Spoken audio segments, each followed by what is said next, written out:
Welcome back to my vlog mga amigos, and today's video meron naman pong nag-viral sa TikTok. Ito nga pong fruit gadget sprayer mga amigos na akalain nyo idadiretso nyo na tong spray nito sa prutas mga amigos at no need nyo na, for example yung lemon na nasa video mga amigos, no need nyo natin hiwain yung lemon at pigain. So yung spray gadget idadiretso na natin doon sa lemon at saka tayo doon na mag-spray mga amigos.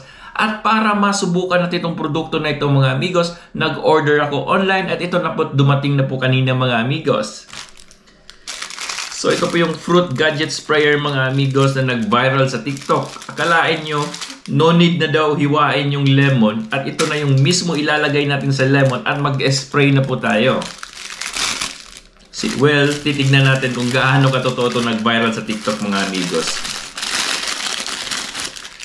So ito nga po yun ng mga amigos, parang normal spray lang siya na nakikita natin sa mga perfume or sa mga nasa mga shower room natin mga amigos or sa mga gamit natin sa bahay.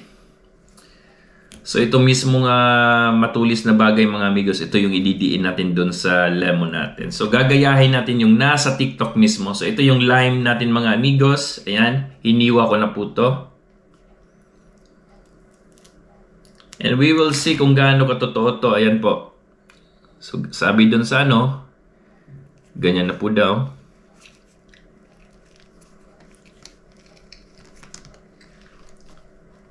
Alright. So, yung magiging itsura niya mga amigos, ganito na.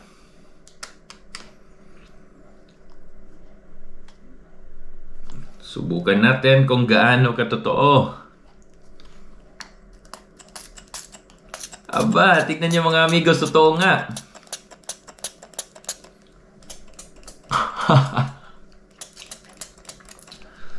Napaka-astig ng gadget na ito mga amigos. Akalain nyo pwede din daw to sa mga orange o sa mga iba't ibang klaseng prutas na may juice.